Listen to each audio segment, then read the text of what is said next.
সত্য যুগের ভগবান লক্ষ্মীনারায়ণ যুগল, ত্রেতা যুগের ভগবান রাম সীতা যুগল, দাপর যুগের ভগবান রাধা কৃষ্ণ যুগল, কলি যুগের ভগবান গৌর বিষ্ণুপ্রিয়া যুগল। আজকে আমার আপনার বাড়ির দরজায় যদিও বা চৈতন্য মহাপ্রভুর একটা ছবি আছে, বিষ্ণুপ্রিয়া দেবীর ছবি আমরা কেউ রাখি না, ভুলেই গিয়েছি। কলিকালের জীব তাকে সাইড করে দিয়েছে, এক পাশ করে দিয়েছে। কিন্তু একটা কথা মনে রাখবেন, বিষ্ণুপ্রিয়া যদি না থাকতো নিমাই কোনোদিন সন্ন্যাস হতে পারতো না। আর নিমাই যদি সন্ন্যাসী না হতে পারত, কলিযুগের মানুষ কোনোদিন কৃষ্ণ নাম পেত না। হ্যাঁ, জয় সচিনন্দন জয় গৌর হরি, তুমি বিষ্ণুপ্রিয়ার প্রাণনাথ নদিয়া নবদ্বীপ বিহারী। হ্যাঁ, চৈতন্য মহাপ্রভু চরণে প্রণাম করবার আগে কেউ যদি বিষ্ণুপ্রিয়া দেবীর চরণে প্রণাম জানায় না, এতেই তার গৌর কৃপা লাভ হয়ে যাবে। কেন বিষ্ণুপ্রিয়ার মতো করে গৌরকে কেউ ভালোবাসতে পারেনি। রাধারানীর মতো করে যেমন কৃষ্ণকে কেউ ভালোবাসতে পারেনি, বিষ্ণুপ্রিয়ার মতো করে গৌরকে কেউ ভালোবাসতে পারেনি। হ্যাঁ, কিন্তু আশ্চর্য কি, যে মানুষটা সারা জীবন প্রচার পাওয়ার কথা সে সবার থেকে দূরে চলে গিয়েছে, সে হচ্ছে নিতাই চাঁদ। আপনাদের বীরভূমের ছেলে, এক চক্রা, বীরভূমে এক চক্রায় জন্ম নিয়েছে। হ্যাঁ, হারাই পণ্ডিতের ঘরে, নিত্যানন্দ প্রভু ব্রাহ্মণের ঘরে জন্ম নিয়েছিল। আশ্চর্য কি জানে, জগাই মাধাইকে কিন্তু মহাপ্রভু নাম দিতে যায়নি, নিতাই চাঁদ দিয়েছিল নাম দেওয়ার জন্য। সঙ্গে কাকে নিয়েছিল? একটা বয়স্ক সাধুকে নিয়ে গিয়েছিল, যার নাম হরিদাস ঠাকুর, 80 বছরের সাধু। তার গায়ে কোনো জোরই নেই, ধাক্কা দিলে পড়ে যায়। তাকে নিয়ে গেছে জগাই মাধাইকে নাম দেওয়ার জন্য। জগাই মাধাই বসে আছে নবদ্বীপের গঙ্গার ঘাটে, আর নিতাই চাঁদ গিয়ে বলছে, তোরা যে নেশাটা আজকে করছিস কালকে আবার করতে হবে, আর আমি তোদের যে নেশাটা ধরিয়ে দেবো না, একবার নেশা হয়ে গেলে 7 জন্ম নেশা থাকবে, করবি? মদের নেশা বিড়ির নেশা ধরলে পরে ছাড়ে, গৌর প্রেমের নেশা কাউকে যদি ধরে তাকে কি রাখা যায় মায়ার সংসারে? এই যে জন্ম তুলেছে, এই কথাটা মাথায়ের কানে গিয়ে লেগেছে। মাথায় সঙ্গে সঙ্গে মদের কলসিটা দিয়ে নিতাই চাঁদের কপালটা ফাটিয়ে দিয়েছে, দরদর করে রক্ত গড়িয়ে। আর যেই রক্তটা গড়িয়ে পড়ছে, নিতাই চাঁদের কপালটার মধ্যে হাত চাপা দিয়ে বলে উঠলো, মেরেছিস কলসির কানা। জানেন তো বাকিটা? তা বলে কি প্রেম দেব? এই কথাটা আমার মতো ক্লাস 4-5 পর্যন্ত মুখস্থ বিদ্যায় টুকে পাস করা কীর্তনীয় মুখস্থ করে বলে দিতে পারে। এই কথাটা তাৎপর্য বুঝতে গেলে এখনো 7 বার পৃথিবীতে জন্ম নিতে হবে, তবে বোঝা যায়। মেরেছিস কলসির কানা, তা বলে কি প্রেম দেব না? কোন প্রেম? কোন ভাগ্যে কোন জীবের শ্রদ্ধা যদি হয়, তবে তো সেই জীব সাধু সঙ্গ করয়। সাধু সঙ্গ হইতে হয় শ্রবণ কীর্তন, শ্রবণ হইতে হয় সর্ব অনর্থ বিবর্তন, অনর্থ লয় হইলে ভক্তি নিষ্ঠা হয়, ভক্তি হইতে শ্রবণার্থে রুচি উপজয়, সেই রুচি হইতে হয় আসক্তি প্রচুর, আসক্তি হইতে চিত্তে জন্মে রতির অঙ্কুর, সেই রতি গাঢ় হইলে ধরে প্রেম নাম, সেই প্রেম প্রয়োজনে সর্বানন্দ ধাম। হরি বল হরি বল। সেই প্রেমের কথা বলছে, মেরেছিস কলসির কানা, তা বলে কি প্রেম? হরিদাস ঠাকুর নিতাই চাঁদের হাতটা ধরে টানতে টানতে ঘরে নিয়ে চলে গেল। ঠাকুর এসো, তুমি মাতালকে হরি নাম দিচ্ছ, এত বড় সাহস তোমায় কে দিল? চোরা নাহি শুনে ধর্মের বাণী, নিয়ে চলে এসো আমার সঙ্গে। নিতাই চাঁদকে ঘরে নিয়ে গেছে।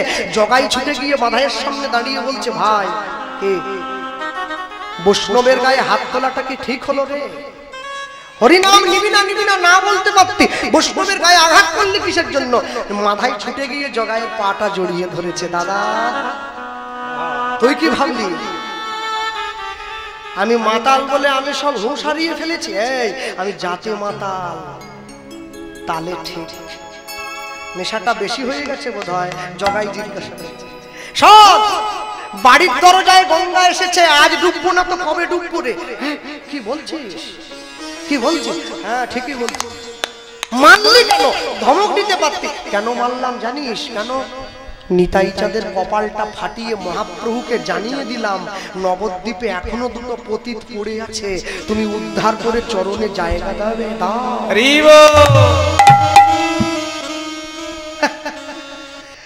নিতাই চাঁদের কপালের রক্ত দেখে গৌর তো আমাদের 2 ভাইকে মারার জন্য ছুটে আসবে, বলে তা তো আসবে। আর আমরা 2 ভাই সেই সময় ছুটে গিয়ে গৌরের চরণে পড়ব, গৌর বলে কেঁদে উদ্ধার হব। আচ্ছা, আমার বাবা বলতেন জগাই মাথায়ের মতো মাতালের নেশা কেটে গেল হরিনাম শুনে, আর আমি এমনই সংসারী মাতাল, আমার নেশা কাটে না, আরো সংসারে বসে যায়। সংসারে যে মানুষটা সব সময় বলে আমি তোদের সঙ্গে আর থাকবো না, আমি বৃন্দাবনে চলে যাব, আমি নবদ্বীপে চলে যাব, আমি কাশী চলে যাব, আপনি নিশ্চিন্তে থাকুন, ও কোনোদিন যাবে না, ও কোনোদিন যাবে না। আরে যে বলে সে যায় নাকি? যে বলে না, ভয় কাকে নিয়ে আছে, সে চলে যেতে পারে। যে দোকানদার দোকানের উপরে লিখে রেখে দিয়েছে সততাই আমাদের একমাত্র মূলধন, honesty is the best policy, ওই দোকানদার সবথেকে বড় চিটিংবাজ। কেউ যদি সৎ হয় তাকে অ্যাডভার্টাইজ দিতে হয় আমি সৎ, দরকার পড়ে না। কেউ যদি সৎ হয়, কেউ যদি প্রকৃত ভালো মানুষ হয়, মানুষ তার সঙ্গে মিশলেই বুঝে যায় সে মানুষটা সৎ। ভালো মানুষ চেনা যায় হাতে আর পায়ে, মন্দ মানুষ চিনে নাও ভাষা ব্যবহারের গায়ে। মনে রাখবেন, জগতে যে কেউ চাইলে খারাপ হতে পারে, যে কেউ চাইলে ভালো হতে পারবে না। চাইলে চোর হওয়া যায়, চাইলে সাধু হওয়া যায় কি? আমরা তো বড় আজব কলিকালের মানুষ, আমরা বড় আশ্চর্য জাতি। জগৎ জুড়ে এক জাতি আছে, জাতির নাম মনুষ্য জাতি। আমাদের সংসারে যে ছেলেটা বর্তমানে বীরভূমে দাঁড়িয়ে, মেদিনীপুরে দাঁড়িয়ে পেট চালাবার জন্য দুবেলা দুমুঠো রুটি চুরি করে, মুড়ি চুরি করে, আমরা তাকে গাছেতে গেঁধে রাখি, পিঠে পিটাই, পুলিশের হাতে তুলে দেই। যে ছেলেটা রুটি চুরি করে ওকে পুলিশের হাতে তুলে দেই, আর যে মানুষটা কোটি কোটি টাকা দেশের সম্পত্তি চুরি করে আমরা তাকে স্যার বলে ডেকে গলায় মালা পরি। আমাদের চৈতন্য হবে না, আজও হয়নি, কালো হবে না। তেলের শিশির ভাঙলো বলে খুকুর পরে রাগ করো, তোমরা যেসব বুড়ো খোকা ভারত ভেঙে ভাগ করো, তার বেলা তখন কি হবে? আগে নিজের ভালো চাইতে হবে না, আগে দেশের ভালো চাও, আগে দেশের ভালো চাও। সনাতন গোস্বামী মহাপ্রভুকে এমনি বলেননি কে আমি কেন মরে যারে তাপত্রয়, ইহানা জানি জীবের কইছে হিত। প্রভু আমি কে, কোথা থেকে এলাম, এত কষ্ট কেন পাচ্ছি? মহাপ্রভু এক বাক্যে উত্তর দিয়েছিলেন, জীব নিত্য কৃষ্ণ দাস ইহা ভুলি গেল, মায়া পিশাচী জীবের গলেতে বাঁধিল। এই যে মায়েরা বসে আছো লাইন দিয়ে কীর্তন শুনছো, প্রত্যেক বছরই তোমরা শুনতে আসো ভিড় করে, মনে রাখবে প্রত্যেক দিন বাড়িতে তোমরা রান্না করো, রান্নায় এমন একটা জিনিস দাও এটা কারোর সঙ্গে মেশে না, তাকে তেজপাতা বলে বলা হয়। ও যেমন থাকে তেমনই আছে, তেমনই ছিল, তেমনই থাকবে। যখন তুমি রান্নায় ওটাকে মেশাচ্ছিলে না, ও তোমাকে একটা শিক্ষা দিয়েছে, সংসারে তুমি সবার মধ্যে থাকবে, কারোর সঙ্গে নিজেকে মেশাবে না। যেদিন তোমার তার চরণের ডাক এসে যাবে, সব ছেড়ে দিয়ে যেন তার চরণে চলে যাবে। হরি বল, হরি বল।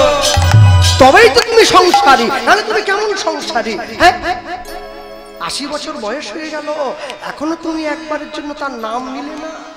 আজকে কীর্তন শোনার শক্তি আছে ঘরে গিয়ে শুয়ে পড়লে, আর একদিনকে শুনতে চাইবে কিন্তু শোনার মতো শক্তি থাকবে না, সেদিন কি হবে?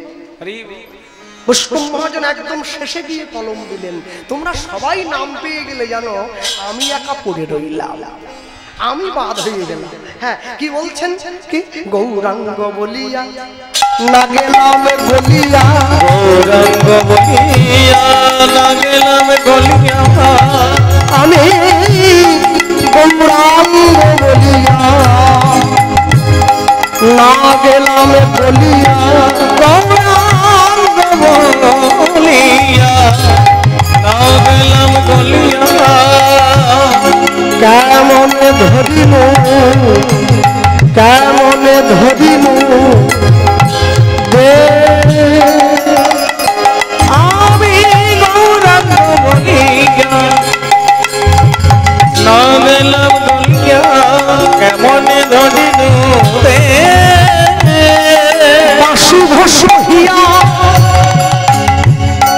অগপাশান দিয়া, কেমনে পড়িয়াছে শুভ সহিয়া পাশান দিয়া, কেমনে পড়িয়াছে বলিবা শুভ সহিয়া সহিয়া পাষাণ দিয়া কেমন গড়িয়াছে বাসু ঘষ গিয়া পাষাণ দিয়া বিধি কেমন গড়িয়াছে। বলি আমার ভাগ্যে হলো না আমার ভাগ্যে বলি আমার ভাগ্যে হলো না আমার ভাগ্যে বলি সবাই তোমার নাম নিল আমার ভাগ্যে ওই আমি পতিত রইলাম পড়ে আমার ভাগ্যে হলো না গো। এমন পতিত পাগল করে আমার ভাগ্যে হলো না গো। বলি আমি পতিত রইলাম পড়ে আমার ভাগ্যে হলো না গো। আমার যাওয়ার সবাই নিকটে আইলে আমার ভাগ্যে হলো না গো। বলি তোমার চরণ তলে আশ্রয় দিও আমার ভাগ্যে হলো না গো। বলি দেখো দয়া ছেড়ে না গো। আমার ভাগ্যে হলো না গো। আমার ভাগ্যে হলো না গো। বাসু বসে গিয়া পাষাণ দিয়া কেমন গড়িয়াছে। বাসু বসে গিয়া পাষাণ দিয়া কেমন গড়িয়াছে। গৌরাঙ্গ বলিয়া না গেলাম গলিয়া কেমন ধরিনু দে কেমন ধরিনু দে বাসু ঘোষ হইয়া পাষাণ দিয়া পাষাণ দিয়া কেমনে গড়িয়াছে কেমনে কেমনে গড়িয়াছে। ছোট্ট করে এক কথায় যে আমরা যে স্থানে বসে আছি এই স্থানে বসে সবার আগে ঈশ্বরের নামে একবার পরে করতালি দিয়ে তারপর আমরা আমাদের চঞ্চল মনকে আবার স্থায়ীভূত করে লীলামাধুর্যের মধ্যে প্রবেশ করব। আর প্রবেশ করতে গিয়ে বলবো একসঙ্গে সবাই মিলে বলবেন, কেউ যেন বাদ না থাকে। কৃষ্ণ নামে কৃষ্ণ নাম কৃষ্ণ নাম করো কৃষ্ণ নাম কৃষ্ণ নাম কৃষ্ণ নাম করো। একটু বাহু তোলা যায়? হ্যাঁ, যে মায়েরা পিছন দিকে বসেছ বাবা তোলা যায়? একটু তালি দেওয়া যাবে কি? বা কৃষ্ণ নাম কৃষ্ণ নাম কৃষ্ণ নাম করো কৃষ্ণ নাম কৃষ্ণ নাম কৃষ্ণ নাম করো। উলুধ্বনি কৃষ্ণ নাম কৃষ্ণ নাম কৃষ্ণ নাম করো। কৃষ্ণ নাম কৃষ্ণ নাম কৃষ্ণ নাম করো। কৃষ্ণ নাম কৃষ্ণ নাম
ছোট্ট করে বলতে গিয়ে বলবো, সবার আগে লীলামাধুর্য পরিবেশন আমি জায়গায় দাঁড়িয়ে বীরভূমের মাটিতে দাঁড়িয়ে বীরভূমের ছেলের কথা বলবো। আর ছেলের কথা বলতে গিয়ে সবার আগে বলবো, শ্রীকৃষ্ণ চৈতন্য মহাপ্রভুর ডান দিকে যে মানুষটা দাঁড়িয়ে রয়েছে নীল রঙের কাপড় পরে, যাকে আমরা এক কথায় নিতাই চাঁদ বলেছি, রাধাকৃষ্ণের ছবি মাঝখানে দিয়ে নিতাই গৌরকে আমরা দুদিকে দাঁড় করিয়ে দিই হাত তুলে, রাধা গোবিন্দ মাঝখানে দাঁড়িয়ে থাকে আর নিতাই গৌর তার দুদিকে হাত তুলে দাঁড়িয়ে থাকে। ভালো করে নিরীক্ষণ করে দেখলে একটা জিনিসকে অনুভব হয় অন্তরে, সেটা কি? ভালো করে নিরীক্ষণ করে দেখলে বোঝা যায়, কেন মনে হয় মাঝখানে একটা মহারাজ আর দুই দিকে দুটো সিকিউরিটি গার্ড। রাধাকৃষ্ণের গায়ে তো সোনা গয়না প্রচুর পরা আছে, নিতাই গৌরের তো খালি গা, কিছু নেই, দেখতে শুনতে ভালো, হাট্টা কাট্টা দাঁড়িয়ে দুটো ভাই হাত তুলে, হ্যাঁ, এদের গায়ে গুলি লাগলে ওরা দু ভাই গিয়ে বুক পেতে দেবে, এরকম দেখে মনে হয় আর কি। নিতাই গৌরকে মাঝখানে দিয়ে, একদিকে দিয়ে রাধাকৃষ্ণকে মাঝখানে দিলে আসনের শোভা হয় না। শোভা তখনই হয় যখন রাধাকৃষ্ণকে একটা আসনে দিয়ে নিতাই গৌরকে পাশে আরেকটা আসন পেতে বসানো হয়, শোভা তখনই হয়, যোগ্য সম্মান তখন দেওয়া হয়। হ্যাঁ, সব থেকে বড় আশ্চর্য কি? সব থেকে বড় আশ্চর্য এটাই, হরিসভায় দাঁড়িয়ে সান্ধ্যকালীন কীর্তনে আমরা বর্তমান নিতাই চাঁদের কথা শুনবো, আর শুনতে গিয়ে সবার আগে বলবো একটা কথাই, যে নিতাই চাঁদের জন্য আমরা গৌরকে পেয়েছি, যে নিতাই চাঁদের জন্য রাধাকৃষ্ণকে পেয়েছি, হেন নিতাই বিনে ভাই রাধাকৃষ্ণ পাইতে নাই, দৃঢ় করি ধরো নিতাইয়ের পায়। যদি নিতাইয়ের করুণা হবে ব্রজে রাধা কৃষ্ণ পাবে, দৃঢ় করি ধরো নিতাইয়ের পায়। বৈষ্ণব মহাজন নিজে লিখে দিয়ে গেছে। সেই নিতাই চাঁদ কিন্তু আজকে সকলের চোখে তিনি উপেক্ষার পাত্র হয়ে রয়ে গেলেন, কেউ তাকে আমরা খোঁজ নেই না, কেউ খোঁজ নেই না। আমরা সকলে জানি, আলোচনা করি, নিতাইকে ভালোবাসতে হবে, নিতাইকে আপন করতে হবে, নিতাইকে চাইতে হবে, কিন্তু অন্তর থেকেও আমরা নিতাইকে চাই না। হ্যাঁ, যারা বসে আছেন সাধুগুরু বৈষ্ণব, এই বাবা যে বসে আছে, এই মা একজন এসেছেন, মনে রাখবেন আমরা নিত্যানন্দ তিলক করি, তার পরিবারে আশ্রয় নিয়েছি, কিন্তু তার সম্বন্ধে আমরা খোঁজ নেই না। আর আপনাদের কি বলবো, বীরভূমের মানুষই নেয় না, তো আমরা অনেক দূরের লোক। যে জেলার মাটিকে ধন্য করেছে জন্ম নিয়ে সে, সেই জেলার লোকই তার খোঁজ নিল না, তাকে আলাদা করে সাইড করে দিয়েছে। হ্যাঁ, শ্রীকৃষ্ণ চৈতন্য মহাপ্রভু দুবার বিয়ে করেছেন, প্রথম স্ত্রী লক্ষ্মীপ্রিয়া, পরেরটা বিষ্ণুপ্রিয়া, সন্ন্যাসী হয়ে চলে গেলেন। সচিমায়ের নির্দেশে বৃন্দাবনে আর গেলেন না, কোথায় গেলেন? পুরীধামে গেলেন। সঙ্গে নিতাই চাঁদকে নিয়ে গেছেন, সমুদ্রের ধারে বসেছেন, নিতাই চাঁদের হাতটা ধরেছেন। দাদা কি তুমি সন্ন্যাসী হলে আমিও সন্ন্যাসী হলাম। ও দাদা, দুই ভাই যদি সন্ন্যাসী হয়ে যায় তাহলে বাংলার মানুষকে হরিনাম কে দেবে দাদা? নিতাই চাঁদ বলে, তুই আমাকে কি আদেশ করছিস? আমার আদেশ কি জানো? তুমি বাংলায় যাও, বাংলার মানুষের ঘরে ঘরে গিয়ে জীবের হাতে ধরবে, পায়ে পড়বে, হরিনাম দেবে। নিতাই চাঁদ যেই উঠে চলে যাচ্ছে, মহাপ্রভু পিছন থেকে ডাক দিয়ে বলছে, ও দাদা কি চলে গেলে তো হবে না, কথা শেষ হয়নি এখনো। কি কথা? বাংলার মানুষ এমনিতেই কৃষ্ণ নাম নেয় না, তারপর যদি শোনে যে নাম নিতে গেলে সাধু হতে হবে, আর মোটেই নেবে না। তাহলে কি করতে হবে? মহাপ্রভু বলে উঠছে, তোমায় একটা বিয়ে করতে হবে। বিয়ে করবো? হ্যাঁ, শুধু বিয়ে করলে হবে না, বিয়ে করে ছেলে মেয়ের জন্ম দিতে হবে, সংসারে থাকতে হবে, কৃষ্ণের সংসার করবে, ছাড়ি অনাচার, সংসারে থেকে কলিযুগের জীবকে কৃষ্ণ নাম দেবে, তবে তো বুঝবো তুমি আমার বড় ভাই।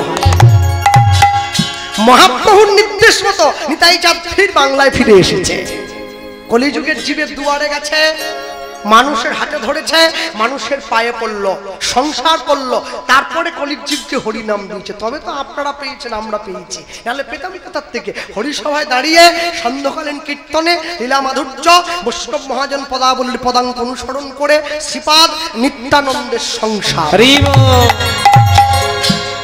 সবার আগে বলতে গিয়ে বলবো, যখনই বললো মহাপ্রভু ছুটে গিয়ে নিতাই চাঁদের হাতটা ধরে নিয়েছে, ধরে কি বললো? দাদা তুমি শোনো, শোনো শোনো শোনো। কে লিখছেন? মহাজনপদের কলম প্রভুপাদ অশ্বনী কুমার গোস্বামী মহাশয়, তিনি কলম দিচ্ছেন। শোনো শোনো নিত্যা নিত্যানন্দ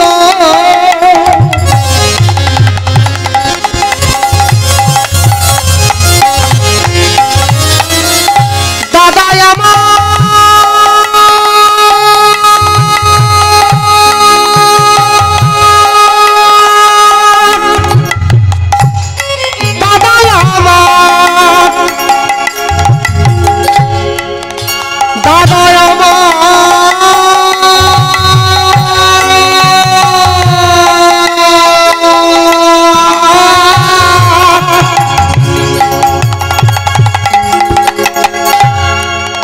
অবধূত নাম দাদায়া শোনো শোনো শোনো শোনো শোনো শোনো নিত্যানন্দ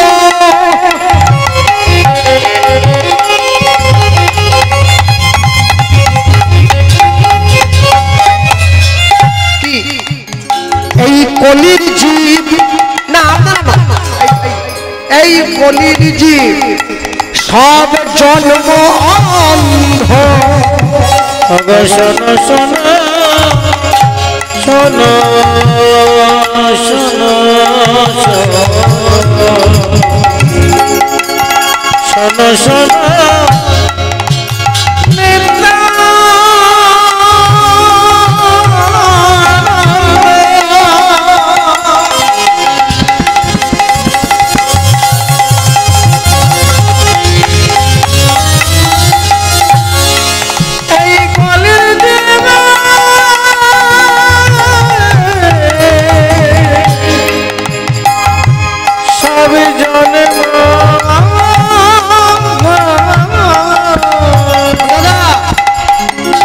বলিলে মুখে বলিলে কেউ না লয় কৃষ্ণ নাম মুখে বলিলে কেউ না লয় কৃষ্ণ নাম মধুর কৃষ্ণ নাম কেউ নিল না মধুর কৃষ্ণ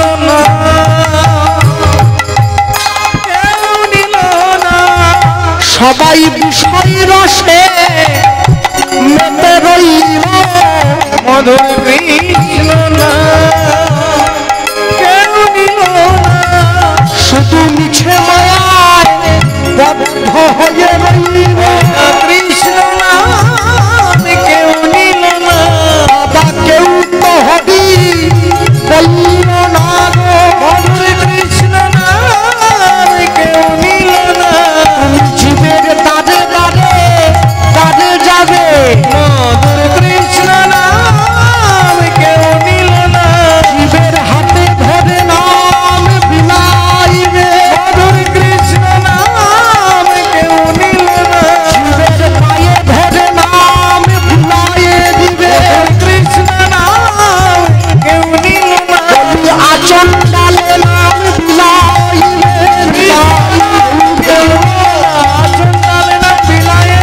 কৃষ্ণ কেউ নিল না কৃষ্ণ কেউ নিল না দাদা বলিল না লয় কৃষ্ণ না দাদা বলিল না লয় কৃষ্ণ প্রতি ঘরে ঘরে গিয়া করো এই ভিক্ষা এই ভিক্ষা বলো কৃষ্ণ গাও কৃষ্ণ কর কৃষ্ণ শিক্ষা করো করো এই শিক্ষা যে হরিনাম নেয় যে কৃষ্ণ নাম নেয় তাকে নাম দেওয়ার দরকার নেই যে হরিনাম নেয় না তাকে নাম দেবে তাহলে যদি মারে মার খাবে মারও খাবো হ্যাঁ মার না খেলে তো নাম দিতে পারবে না যতদিন পর্যন্ত স্কুলে মাস্টারমশাইরা ছেলে মেয়েদেরকে শাসন করত ততদিন পর্যন্ত শিক্ষাটা সঠিক জায়গায় ছিল যেদিন থেকে শাসন উঠে গেল শিক্ষাও গাছে উঠে গেল ছাত্রদের প্রতি যদি মাস্টারমশাইয়ের প্রতি ছাত্রর একে অপরের প্রতি যদি আনুগত্য না থাকে, শিক্ষা কোনোদিন সম্পূর্ণভাবে প্রকাশ হতে পারে না। শিক্ষা যদি ব্যবসায়ী হতো, তাহলে সুদামা আর কৃষ্ণ কোনোদিন একই গুরুর কাছে লেখাপড়া করতে পারত না। একটা রাজার ছেলে, একটা ভিখিরির ছেলে। শিক্ষা কোনোদিন ব্যবসা নয়, শিক্ষা আবরণে নয়, শিক্ষা আচরণে। যে নদী হারায়ে স্রোত চলিতে না পারে, সহস্র শৈবাল ধাম বাঁধিয়াছি তারে। যে জাতি জীবন হারা অচল অসার, পদে পদে বাঁধে তার জীর্ণ লোকাচার। আমি আমাদের মেদিনীপুর বিদ্যাসাগর ইউনিভার্সিটির ছাত্র, সেই সূত্র ধরে শান্তিনিকেতনে অনেক ছেলে মেয়েদের সঙ্গে আমার বন্ধুত্ব ছিল, সখ্যত্ব ছিল, পরিচয় ছিল। তা আমি ওদেরকে বলতাম একটা কথাই, যে কি জানিস, আমরা মেদিনীপুরের ছেলে, তো মেদিনীপুরের লোকেদের নিয়ম আছে, মেদিনীপুরে কেউ যদি পড়াশোনা না জানে, শিক্ষিত না হয়, তাকে মেদিনীপুরবাসী সম্মান করে না। কারণ মেদিনীপুরবাসী শিক্ষায় সব দিক থেকে এগিয়ে, যত জেলা আছে। শিক্ষিত হতে গরু চড়াও, এমএ পাস ছেলে গরু চড়াচ্ছে, তা গরু যদি চড়াবো শিক্ষিত হবো কেন? বলে না, গরু চড়াবার সঙ্গে শিক্ষার কোনো দাম নেই। শিক্ষা শিক্ষার জায়গায় থাকবে, গরু চড়ানোর জায়গায় থাকবে। এই ভগবান হয়ে যদি, কৃষ্ণ হয়ে যদি নিজে গরু চড়াতে পারে, তুই পারিস না, তার থেকে উপরে চলে গেলি নাকি? সবসময় মনে রাখবেন, ওদেরকে আমি বলতাম যে তোদের জনম ধন্য। কেন? তোরা শান্তিনিকেতনে পড়াশোনা করার সুযোগ পাচ্ছিস, সবাই তো পায় না। হ্যাঁ, সব সময়ের জন্য মনে রাখতে হয়, যেই জায়গায় সারা ভারতবর্ষের শ্রেষ্ঠ রাষ্ট্রনায়িকা শ্রীমতী ইন্দিরা গান্ধীজি পড়াশুনো করেছে, যেখানে বিশ্বকবি রবীন্দ্রনাথ ঠাকুর তার এত মনের জায়গা, কত ভারতবর্ষ, ওটা পৃথিবীর ভালো ভালো ছাত্রছাত্রী যেখান থেকে পড়ে বেরিয়েছে, তোরা সেই মাটিতে বসে পড়াশুনো করছিস। তোদের থেকে বড় ভাগ্যবান কে হতে পারে? কে হতে পারে? চণ্ডীদাস বিদ্যাপতি নাটক রায়র গীতি কর্ণামৃত শ্রীগৈত গোবিন্দ মহাপ্রভু রাত্রি দিনে স্বরূপ রামানন্দ শোনে, গায়ে শুনে পরম আনন্দ। মহাপ্রভুর প্রিয়, আর মহাপ্রভুর প্রিয় হলে তো আমি পারবো না পড়তে, আমি তো পারবো না পড়তে। আমার সে ক্ষমতা কোথায়? আমার তো ক্ষমতা নেই। তাহলে আমার জন্য মহাপ্রভু নিজে পন্থাকে সহজ করে দিয়েছেন, একদম জলের মতো সহজ। তুমি যেই কাজই করো, যেভাবেই চলো না কেন, দস্যু রত্নাকর যদি মরা মরা বলতে গিয়ে রাম উচ্চারণ করতে পারে, তুমি কেন কৃষ্ণ উচ্চারণ করতে পারবে না? তুমি কেন পারবে? তুমিও চেষ্টা করো। হ্যাঁ, হাতে কাজ, মুখে নাম সদাই করিবে, তুমি না ডাকিলেও কৃষ্ণ তোমারে ডাকিবে। রঘুনাথ দাস গোস্বামীকে মহাপ্রভু বললেন, তুমি যাই কর্ম করো রঘুনাথ, তোমার স্ত্রীকে বলবে, হাতে কাজ করবে, মুখে নাম করবে। কদিন পর জগন্নাথ দেবের রথযাত্রা, সকলে জানেন আপনারা, বহু মানুষে পুরী যায়। জগন্নাথ দেবের রথ 206টা কাঠ দিয়ে তৈরি, মানব দেহ 206টা হাড় দিয়ে তৈরি। রথ শেষ হয়ে যাবে, রথটাকে ভেঙে টুকরো করে জগন্নাথের রান্নার কাজে লাগিয়ে দেওয়া হবে। জগন্নাথ দেব রথ থেকে নেমে গেলে, আমাদের দেহ রথ থেকে জগন্নাথ দেব নেমে চলে গেলে, এই দেহ রথটাকে আগুনে পুড়িয়ে ছাই করে দেওয়া হবে, কোনো দাম থাকবে না। সবসময়ের জন্য মনে রাখতে হয়, জগন্নাথের রথের দড়ি টানবার জন্য যেমন মানুষের ভিড় হয়েছে, মানুষ যদি নিজের ভক্তিরূপী দড়িটা একবার গুরু গোবিন্দ চরণে পৌঁছে দিতে পারে, এই দেহ রথটাও তার চরণে অনায়াসে চলে যায়, অনায়াসে পৌঁছে যেতে পারে, অনায়াস চলে যায়। সবসময় পৃথিবীতে যাই করবেন, ছোট হোক বড় হোক মাঝারি হোক, যে নিজে বড় বলে বড় সে নয়, লোকে যারে বড় বলে বড় সেই হয়। যদি পেতে চাও কিছু, আগে মাথা করো নিচু। অহংকারের উঁচু মাথা রাখলে কোনোদিন কিচ্ছু পাওয়া যায় না। আগে মাথাটাকে জ্ঞানী গুণীজনের চরণে নোয়াতে হয়, তবে তো সব পাওয়া যায়। নাহলে পাবেন কি করে? ওই বিদ্যাসাগর একটাই, দ্বিতীয় হবে না, ওই একজনই হয়ে গেছে, আর হবে না, আর হবে না। হ্যাঁ, বিদ্যাসাগরের তরুণে ঢুকতে গেলে মেদিনীপুর বীরসিংহ গ্রাম, আমার মেদিনীপুরে পশ্চিম মেদিনীপুর বীরসিংহ গ্রামে ঢুকতে গেলে, বিদ্যাসাগরের বাড়িতে প্রবেশ করতে গেলে, বিদ্যাসাগরের কথাটা উপরে বড় করে লেখা আছে, সদা সত্য কথা কহিবে। এখন দেখা যায় এই লেখাটা জেনে বসে বসে লিখছেন, তিনি তো প্রত্যেকদিন 500টা করে মিথ্যে কথা বলেন।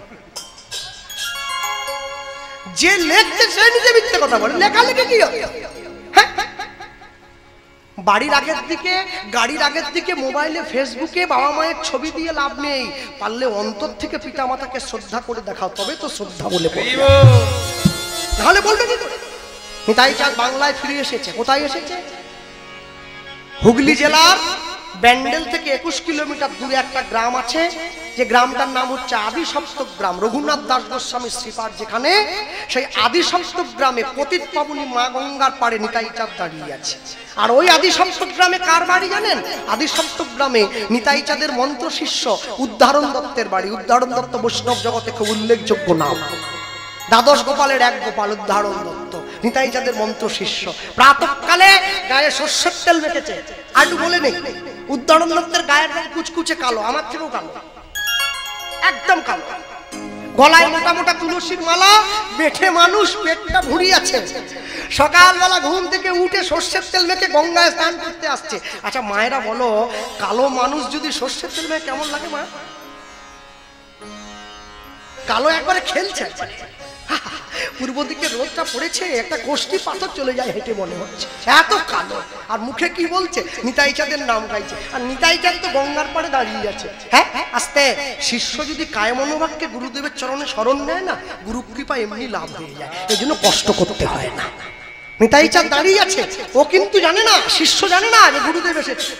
উদ্ধারণ দত্ত আসছে, মুখে বলছে, কি বলছে জানো? নিতাই নিতাই নিতাই নিতাই নিত্যানন্দ নাম, গৌর গৌর গৌর গৌর গৌর গুণধাম, নিতাই নিতাই নিতাই নিতাই গৌর গৌর গৌর গৌর গৌর গুণধাম। এই ক্যামেরাম্যান যারা এসেছেন, একটু ঘোরা ঘোরা ঘোরা, এমন ভাবে ঘোরাবেন হাত যে না তুলবে যেন লক্ষ্মীর ভান্ডার না পায়। ঘোরান তো, মজা করছে। ঘোরা ঘোরা ঘোরা, হ্যাঁ চলো, হাত ভালো করে, হ্যাঁ পিছন দিকে বসে ফাঁকি দিলে হবে, তুলতে হবে, তালি দিতে হবে, একসঙ্গে বলবে নিতাই নিতাই নিতাই নিতাই নিতাই নাম, গৌর গৌর গৌর গৌর গৌর